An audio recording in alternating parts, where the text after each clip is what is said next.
إلهي وخلاقي وحرزي وموئلي. So I wanted to then quickly just talk about lowering the gaze. I want to take the example of one of the companions of the Prophet ﷺ. His name was Tha'laba ibn Abdul Rahman.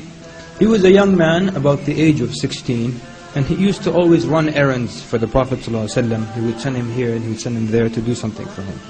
So one day the Prophet ﷺ sent him to do something, and he was walking through the city of Medina, and he passed by a house with an open door. So he glanced inside and he saw a type of curtain that they used to cover the shower area. And the wind blew that curtain, and he saw a woman, a Muslim woman inside that was bathing. And it's as if he glanced for too long, or he looked for a bit too long until he saw something, and then he came to his senses. So he was overtaken by an extreme feeling of guilt and hypocrisy.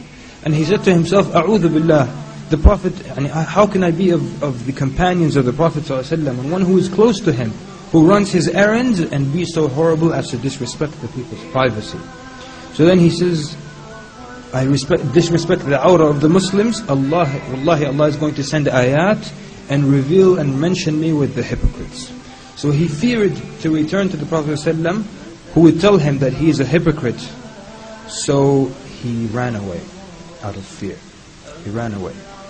So the Prophet ﷺ waited for him for hours, and he waited from one prayer to the next, and then he started to ask about him as the days went by. And then the Prophet ﷺ would ask, have you seen Tha'laba? And then days passed, so he sent Umar ibn Khattab and Salman al-Farisi to go look for him in the streets of Medina. So they came back, they said, O Prophet of Allah, we searched for him in the roads, the markets and the meadows, and we couldn't find him. Perhaps he'll come back. So the Prophet ﷺ waited. And then after a while again he said, Ya Umar, Ya Salman, go and look for him in the outskirts of Medina. So they went and they came to a set of mountains between Mecca and Medina, where some nomads were herding their goats. So the nomads saw that they were looking for something. So they asked them, are you looking for something? They said, we're looking for a boy, his description is this and that. So they said, perhaps you are looking for al-fata al-bakka, perhaps you're looking for the young man who's always crying. Umar says, I don't know about that, but we're looking for a boy who's this tall and this is his complexion, and he looks like this and that. So then, but what about this young boy you're talking about? And he says, on the other side of this mountain is a young man who for 40 days we hear nothing from him but crying and istighfar. So Umar asked, when does he come down? He said, they said he comes down when the sun sets. He comes to us, we give him a little bit of milk, so he drinks it while he's mixing his tears with it, meaning while he's drinking he's still crying, and then he goes up to the mountain again while he's crying. So then Umar says, how can we see him? He says, when the sun sets. So Umar hid, and Salman radiallahu anhu, they hid, and when the sun set, Tha'laba ibn Abdul Rahman radiallahu anhu came down, looking sad and dejected, his head lowered, the tears running down his face, and he has lost a lot of weight. So he came to the A'rab and they gave him some milk. So he takes it to bring it to his mouth, and he begins to cry so much that he couldn't drink. And then finally he drinks what he could, and he turns to go back to the mountain. So then Umar and Salman radiallahu anhuma came to him. And when he saw them, he was so scared. He says, what do you want from me? They said, the Prophet ﷺ wants you. He says, what does he want from me? He said, I don't know. He says, did Allah reveal ayat about me? He said, we don't know. Has Allah mentioned me with the hypocrites? He said, we don't know. He says, people, please do not embarrass me and leave me to die alone on the side of this mountain. So they said, wallahi, we won't leave you. So he struggled, but they took him back to Medina. And they took him to his home, and he was crying harder than ever. So then Umar went and told the Prophet ﷺ, we found Tha'laba ibn Abdul Rahman. He said, where did you find him? He said, we found him on the side of a mountain.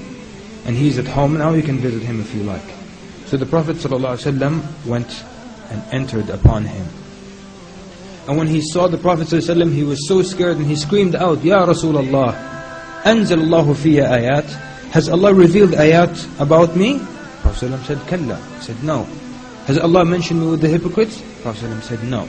So then he cried, he increased in crying, and the Prophet ﷺ sat near him, And he took his head and he put it on his blessed thigh, sallallahu alaihi wasallam. So then Tha'laba cried and he said, O Prophet of Allah, remove a head that is full of sins and transgression from your thigh. I am lesser and not deserving. And the Prophet ﷺ said, no. So then the Prophet ﷺ asked him, he said, Ya Tha'laba, ma tarju ya Tha'laba, what do you wish for? And he said, I wish for the mercy of Allah subhanahu wa ta'ala. And he asked him, then what are you afraid of? He says, I am afraid of the punishment of Allah.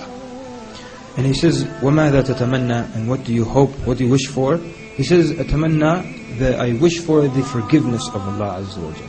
So the Prophet ﷺ then made dua for him while he's crying, saying, Astaghfir li ya Rasulullah, ask forgiveness for me, O Prophet of Allah. Suddenly, Tha'laba radiallahu anhu, he jolted, he shook. So the Prophet ﷺ, he says to the Prophet ﷺ, I feel as though ants are walking between my flesh and my bones, like something walking between my flesh and bones. So the Prophet ﷺ said, أَوَتَجِدُ ذَلِكَ يَا ثَعْلَبَ, do you feel that? He said, yes. He says, that is death. It is coming to you. So then he kept saying the shahada, astaghfirullah, la ilaha illallah, until the soul left his body. So then when he died, the Prophet ﷺ washed him and covered him and led the prayer over him. And while they were carrying him to the cemetery, the Prophet ﷺ was walking behind his body, but he was walking on the tip of his toes, as if it were very, very crowded. So then Umar says to him, Ya Rasulullah, تمشي على أطراف قدميك والناس قد أوسعوا لك. You're walking on the tip of your toes, but the people have given you a lot of room. So he says, Ya Umar, ويحك يا Umar, may Allah have mercy on you, Umar. Wallahi, I do not find a place to put my foot because of how the angels are crowding me over him. Brothers and sisters in Islam, Anas radiallahu anhu said that, he says to the generation after the companions, you imagine certain sins to be more insignificant than a straw. Something like a straw, which is very insignificant. But at the time of the Prophet ﷺ, we used to count them among those things that can destroy a man. And in this story, Tha'laba ibn Abdurrahman radiallahu anhu, he did something. He took a gaze, but it became so much of a weight, that sin. And this is something that so many people have taken for granted. Looking at images of women in magazines, on television, on the internet. And people have become so used to it that they don't even think about it. How many people think of lowering their gaze from the newscaster? They look at the news, they watch the news. You're watching the news. But there's a woman who has a lot of makeup and you're looking at her the whole time. People don't even remember to lower their gaze. Ibn Mas'ud said, a believer treats a sin as if it were a mountain over his head that may fall on him any moment, where a regular sinner looks at them like a fly that sat on his nose and he waved it away with his hand.